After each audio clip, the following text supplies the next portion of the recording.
Yo, Big D here with my Big D NFL preview on the Spunky Spectrum Sports YouTube page. Before I give you my preview, please subscribe, like, and share the Spunky Spectrum Sports YouTube page where you can not only see this stream, but see all my content: football, baseball, NASCAR, soccer, golf, UFC.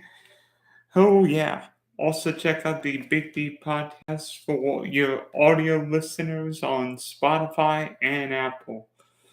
Well, in 24 hours, the 2022 National Football League season will begin with a tasty encounter between the Buffalo Bills and the LA Rams. Oh, it's going to be spicy. It'll be spicy just like the weather in Southern California this week, but let me tell you about this opener. First off, I think it's one of the most exciting and anticipated season openers we've seen. We've got two of the best teams, two exciting teams, two teams that could very well end up the season in Glendale, Arizona. First, let's talk Buffalo. And the good news for the Buffalo Bills is they're not starting the season in Kansas City because Buffalo's last two seasons have been in the Arrowhead. But I think the Bills are the favorites to get to the Super Bowl, if not win. And Josh Allen, to me, is the best quarterback in football. If you look back on last year's playoffs, he threw 9 touchdowns in 2 playoff games and lost one of them. What? Josh Allen threw 9 touchdowns in 2 playoff games and lost one of those games. What? I mean, can Josh Allen fly the plane to LA? Because I think that's all he needs to do with Buffalo. But Josh Allen is special. They're all few athletes who can transcend an entire city, but not just an entire city, but maybe an entire fan base. And Josh Allen is that guy for Buffalo. While some people may think Mahomes, some of these guys may be better, I think Josh Allen is more talented than Patrick Mahomes. I think Allen can throw the ball deeper with more mobility than Mahomes. So I think Buffalo's the favorite to me. You look at it with Josh Allen, Stephon Diggs, Gabriel Davis, and Dawson Knox offensively, plus Isaiah McKenzie in the slot. That Bills offense is lethal. Now, is Buffalo running it? Now, will Buffalo be able to necessarily run the ball with Devin Singletary, James Cook? We'll see, because I don't think Buffalo's got a great offensive line. But heck, Cincinnati was 2 minutes from winning the Super Bowl with one of the crappiest offensive lines to ever play in the big game. But defensively, I think the Bills will be pretty decent, especially in the front seven. Of course, you get a future Hall of Famer in Von Miller, who knows the Rams very well from playing with them last year. So you add Von Miller in pass rushing schemes. Yeah, Buffalo's secondary, particularly with the corners, might be a little sketchy without Tre'Davious White, but I think Buffalo's safeties are really good. Now, how Buffalo will defend Cooper Kupp tomorrow night will be interesting, because I don't think Buffalo's got a great matchup for Kupp, but they'll probably double him, so we'll see what happens. But I can't wait to see the Bills this year. When I was in Illinois, I put a bet on the Bills to win the Super Bowl, and I think Buffalo's the favorite to reach the Super Bowl. And now, how about the reigning Super Bowl champion Los Angeles Rams? So, while Buffalo may be the favorite to reach the Super Bowl, the reigning champs are looking to end a, trying to think, seems like a 2-decade-long drought of teams not going back to back in Super Bowls. And in a salary cap era, it is so difficult to repeat, because you lose coaches and players every year.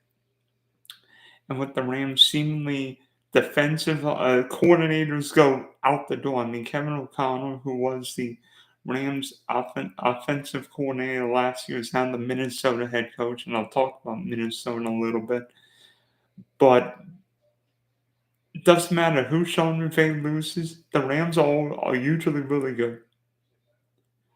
I mean, I would argue in many ways Sean McVay is the best coach in football. I'm probably not alone, but I think Sean McVay in the ring looked like a match made in heaven. And you know who else was a match made in heaven last year? Matthew Stafford and Cooper Kupp. And while Cooper Kupp got a lot of praise, Matt Stafford finally showed why he was a top talent. Everybody wanted to see him with a competent coach and a competent team. And in the fourth quarter last year, Matthew Stafford made big plays. Who made big plays in the division round against Tampa? The NFC Championship game against the 49ers, or the Super Bowl against Cincinnati. It was usually Matt Stafford and Cooper Kupp. So, find me a better combo than those two guys right now. I don't think you can. And while everybody is looking at Cooper Kupp, I think Allen Robinson could be the X factor because you look at it last year. Robert Woods, Odell Beckham, and Van Jefferson were like the number twos, number threes for LA last year. But Allen Robinson has been playing with crappy quarterbacks, whether in Jacksonville or Chicago, throughout his entire career. Now he plays with Matthew Stafford and Cooper Kupp as the true number one. So Allen Robinson will probably not get double coverage once this year. Excuse me. So I think he could have a big year because not seeing the number one guy, I love Allen Robinson. I've tried to get him in best ball. Got him. I think he'll be very popular in the DK Millionaire tomorrow night, and I know he's popular in fantasy football. So Robinson's going to make things interesting. I don't believe Van Jefferson's playing, so that will hurt the Rams' receiving depth a little bit. So maybe more targets for Kupp and Robinson tomorrow night. Not that they need anyone, but we'll see. The Rams' running game is going to be interesting because Cam Akers came back from his torn Achilles last year, played toward the end of the year. Looked okay, but now he's more than a year off the torn Achilles. So how effective will he be? Will there be a lead back in LA? Will Darrell Henderson cut into the carries? Will it be a shared backfield? But we'll see what happens tomorrow night because that will give us a lot of our answers with the Rams backfield. And defensively, the Rams are okay there. They've got Aaron Donald and Jalen Ramsey. I mean, is there a better I don't remember a better defensive player than Aaron Donald. I don't remember late Reggie White playing all that much, whether it be in Philadelphia or Green Bay, but Aaron Donald just looks unblockable. You put one guy on him, good luck. Two guys on him, good luck. Three guys on him, good luck. Aaron Donald's the best defensive player in football, and some people argue maybe the best player regardless of position in football, but I can't. I am. Anytime we see 99 play, good luck. And then Jalen Ramsey on the outside. I mean, if there were ever a shutdown corner in today's game, it's probably Jalen Ramsey. I'm sure he'll give up a few, but it seems like today's game, every corner gives up a few plays here and there. But of course, now the Rams added Bobby Wagner, so you get somebody who knows the division well from his time in Seattle. So just what the Rams needed, more talent. But it's amazing what the Rams can do without top draft picks and little to no salary cap space. You had potential future Hall of Famer Bobby Wagner and Allen Robinson in free agency. And that's with re-signing Cooper Kupp, Matthew Stafford, giving Aaron Donald a big contract, re-sign all these guys here. the Rams can find ways of maneuvering the cap better than any team I can remember. The Chicago Bears cannot afford Allen Robinson, but yet the LA Rams can afford it. I mean, what these teams can do with cap space right now is unbelievable, but we'll see what these teams do this year. It wouldn't surprise me if we saw this game to start the year and maybe to end it in Glendale, Arizona. But there are 30 other teams that are looking to wreck the Bills Rams Super Bowl party. Now, some people may not like this form of music. I understand, but has anyone heard of the golf song "Friends in Low Places"? Well, in 2022, it's Friends in New Places because there are several new faces getting ready to make their debuts in their new cities. One of them's going to be Russell Wilson, who just got a new contract from his new team, the Denver Broncos, and his reward is a Week 1 date in Seattle. Just saying, but I think the NFL helped. I think the NFL won a little revenge game, but I'm excited to see what Russ does this year. Good young offensive mind with the Broncos. Two good receivers in Sutton and Jerry Jr. I'm bummed that Patrick hurt himself in camp, but I think the Broncos are going to be okay depth-wise. Really good running backs with Javonte Williams and Melvin Gordon. Good offensive line, particularly left tackle. May not be the best anymore, but the rest of the line, but defensively, the Broncos are going to be really good with pass rushers, D linemen, corners, Patrick Surtain. They've got Justin Simmons. So the Broncos look like a team that can not only contend with Kansas City, LA, and Las Vegas, but potentially even win the division. So, and Russell Wilson like coffee in Seattle, maybe a lot the Rocky Mountains, but we'll see what Russ does in Denver this year.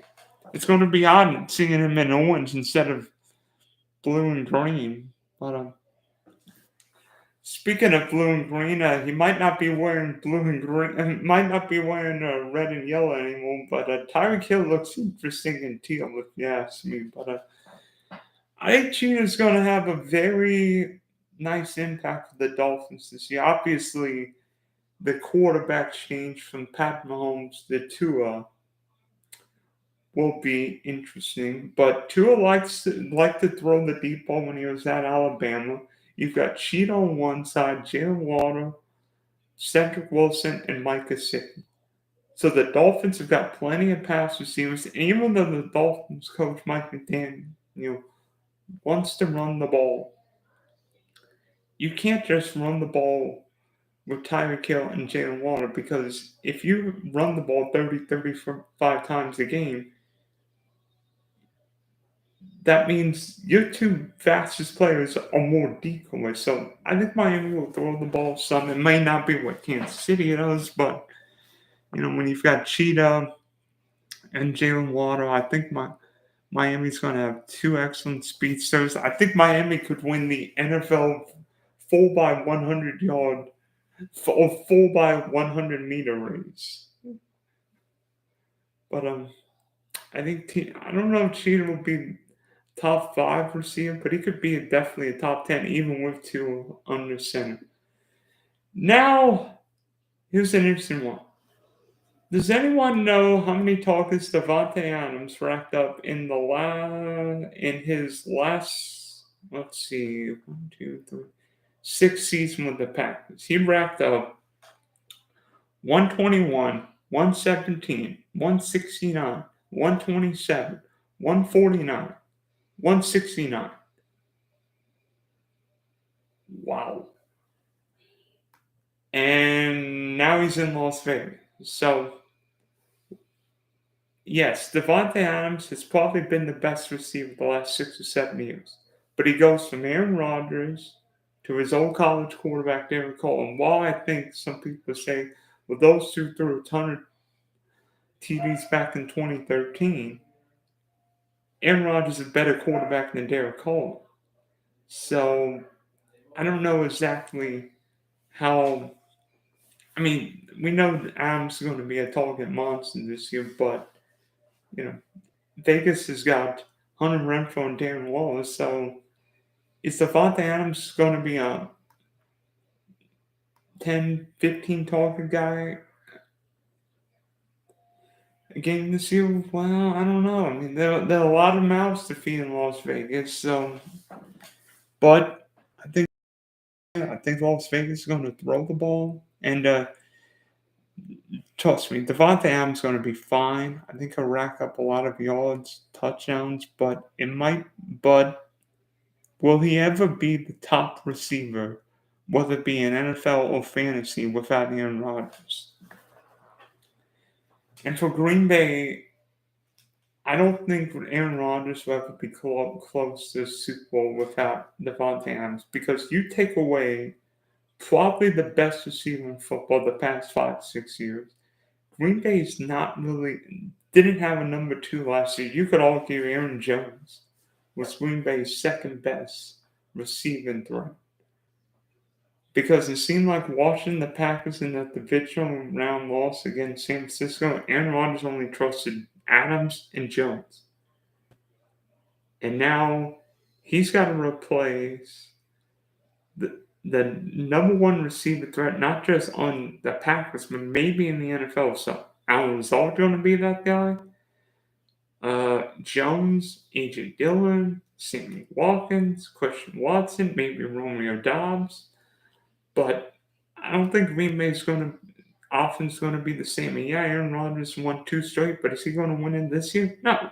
Aaron Rodgers is not in the MVP consideration because he doesn't have a receiving offense. I think the days of Green Bay in the Super Bowl bubble all over. And everybody's saying, Green Bay is going to make the Super Bowl. I'm like, Green Bay hasn't made. Aaron Rodgers played in one Super Bowl. One Super Bowl. The same as Joe Flacco, Colin Kaepernick, Nick Foles, Trent Dilfer, Brad Johnson. I'm just saying. Aaron Rodgers is better than all of them, right? Well, then, how come Aaron Rodgers only played in one Super Bowl? Because he can't win the big game. Has Aaron Rodgers won a meaningful division round NFC championship game at home? I would argue no. I mean, what's happened when he played? I mean, I don't. The days of Aaron Rodgers being an MVP quarterback over. I don't think the Packers ever be close to the Super Bowl. And I'd argue Green Bay's days of ruling the NFC North might be over, but we'll see what happens. Now, usually you would see my friend Alex talk about his Dolphins, and yours truly talk about my Jags. So I figured we would talk about both teams. Talk about Miami first.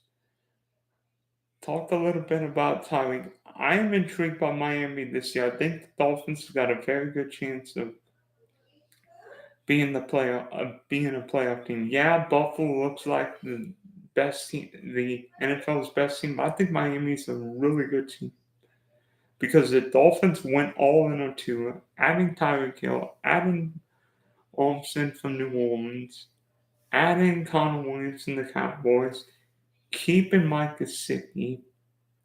Miami's got a really good offense, and the question is, can Tua be a top 10 quarterback? Because if Tua is a top 5, 6, 8 quarterback, Miami can not only be a playoff team, but maybe win a game in the playoffs. But if the Tua is not effective, and he's not who Miami thought he would be a couple years ago, the Dolphins will be in the quarterback market next year. But I think Tua will be better this year. He's got an offensive mind head coach, Mike McDaniel, and I think Miami will be able to run the ball, which will take a lot of pressure off Tua, because A good running game means the quarterback's not getting killed. Instead, he's throwing when you want to throw it instead of throwing on third and 10. He's throwing on second and 3, third and 2, where 3-4 yard completion, first down. And if the Dolphins offense can average 4 to 5 more points per game, those 2 or 3 swing games that Miami lost last year could be wins this year. And those swing games can be the difference in you going 7-10 and missing the playoffs and your coach getting fired, or going 10-7, making the playoffs and coach getting a raise. But I think Miami will be a pretty solid playoff team. I really like Miami week 1 against New England. And now about my Jags. Let me tell you, I'm sick and tired of getting these number 1 picks. But I think the Jags will be better this year. Thank God we don't have Urban Meyer coaching our team anymore. But I think Trevor will be better this year. First off, the running game should be better with Travis Etienne and James Robinson both looking like they'll be ready for week 1. Whether we'll see how much each guy plays. Because one guy's coming off a Liz Frank injury, the other guy's coming off a torn Achilles. But I think both guys have got big roles in the offense. I'm intrigued by what Christian Kirk does as the potential number 1 receiver of this offense, but can he be a number 1 or is he more paid like a number 1 because Jacksonville needed somebody? But what's going to happen defensively? I mean, Jacksonville got a lot of talent. We'll see what happens this year, but I mean, am I saying the Jags are going to win the AFC South? No, I think the Colts are the favorite because they've got the best player in the division with Jonathan Taylor. But can Jacksonville win 5, 6, 7 games? Yes, I don't think that's crazy. Okay, now let me tell you about my division winners and wild cards. Let's start with the NFC. I think the LA Rams win the NFC West. I know the NFC West has been very difficult the past 3 or 4 years. I don't think it's going to be quite the case this year.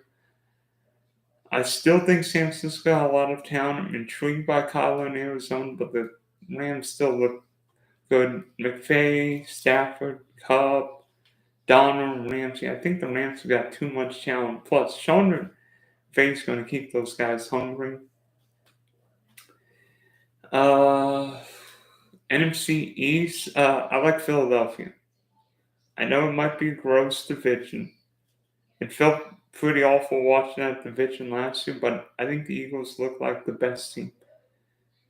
I think the Eagles can control both lines of scrimmage with their offensive and defensive lines.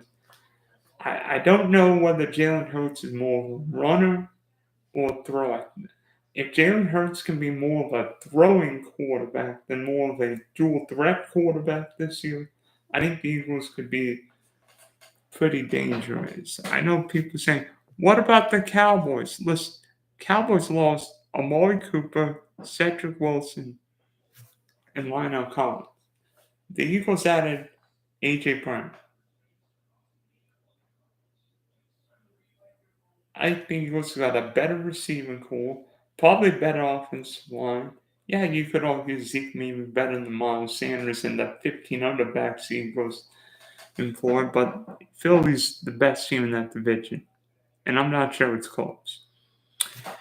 NFC South, still Tampa. I know Tampa's got offensive line issues, but you can't go against Brady. It'll be interesting to see what happens with Todd Bowles coaching, not Bruce Arians, but the Bucs are still the king. But the Bucs are still the kings in the NFC South. The other 3 teams you could all go rebuilding and retooling. I mean, New Orleans with James won't look the same with James. I think the Saints could be in the quarterback market depending on how well James plays this year. I'm intrigued by Baker, especially week one, because revenge game against the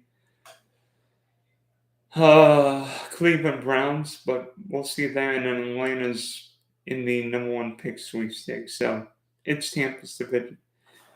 Now here comes a little bit of a surprise, but if you know me, you know I've not been high on Green Bay.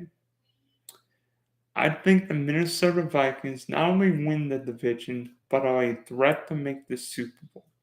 And yes, Kirk Cousins may be the most picked apart, ridiculed quarterback in the history of professional football.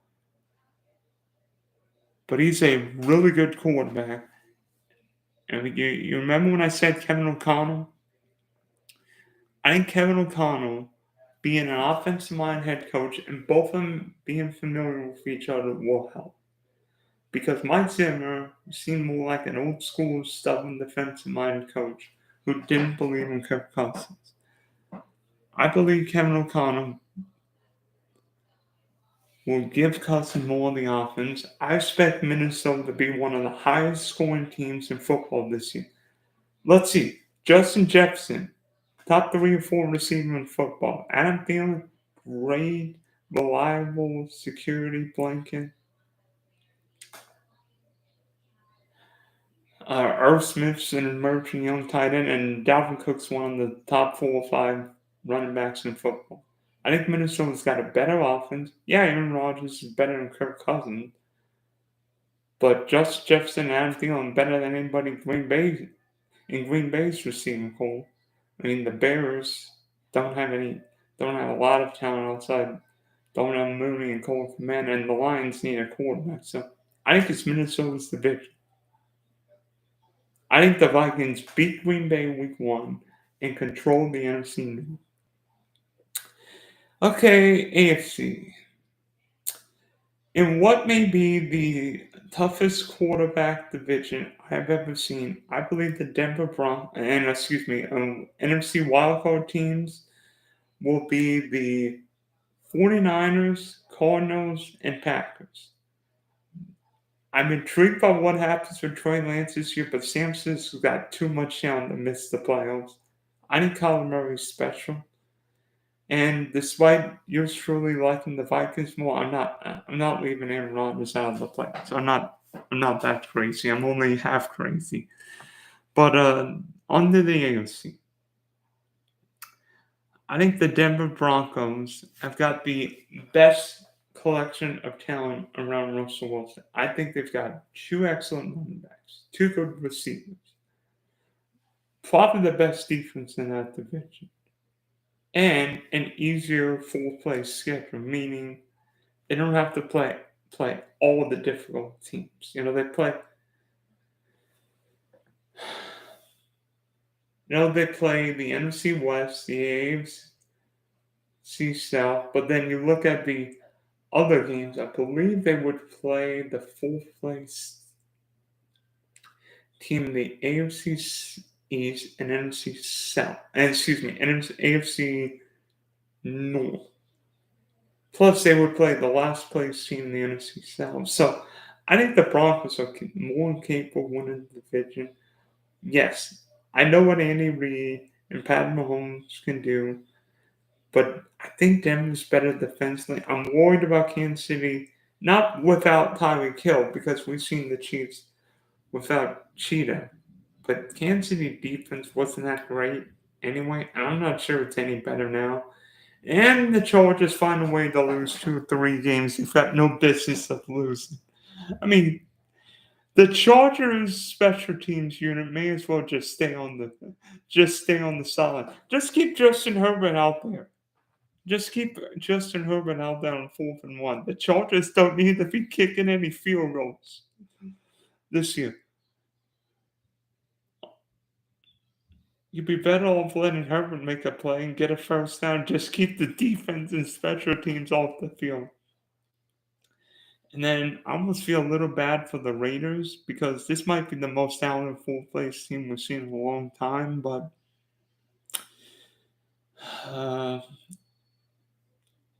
I really like this offense. I think in any other division, you could all give Las Vegas a playoff team, maybe sneaking in as division winner, but I don't think Vegas is challenging in this division. AFC East, I like the Bills. Not just to win the AFC East, but win the whole thing this year. I think they've got the best quarterback, wide receivers, defense coach, Chip, and eventually Buffalo's gonna beat somebody in the playoffs. It's got to happen, right? You can't have two straight near Super Bowls and then not make it again. Eventually, the Bills are gonna make the Super Bowl. AFC South, I think Indy wins it. I'm not sure what to expect from Matt Ryan outside of Atlanta, but he's got John Taylor and Michael Pittman, so I think the Colts are going to be fine. Well, the Colts don't excite me. They can run the ball with those guys, and just behind Quentin Nelson, the Colts can just mold teams. They can win old school, low-scoring games, and it would be just fine for Frank Reich. And AFC North, while Super Bowl losers often don't make the playoffs the following year, I think the Cincinnati Bengals are the one Super Bowl loser potentially making the playoffs because Joe Burrow's a stud, should have won the MVP last year, but we'll leave it at that. But the Bengals fixed the offensive line issues. Jamar Chase, T. Higgins, and Tyler Boyd arguably could be the best trio of wideouts in the game.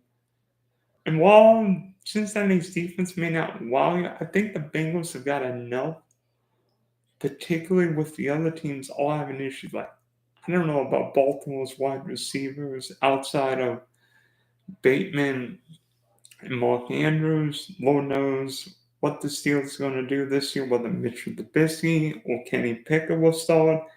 And Deshaun Watson's going to miss 2/3 of the year. So, in all, I've got the Broncos, Bills, Colts, Bengals winning the division with Kansas City, LA, and Miami as the wild cards.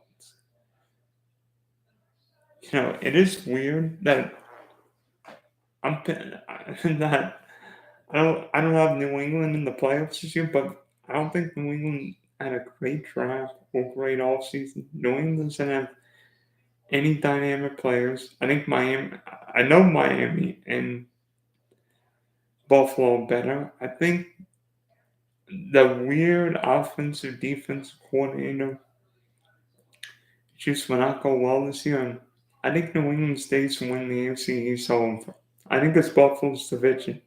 As long as Josh Allen stays healthy. So thanks for tuning in to my Big D NFL preview. We've got all kinds of content coming. So I can't wait to show to you. That's my story, and I'm sticking to it.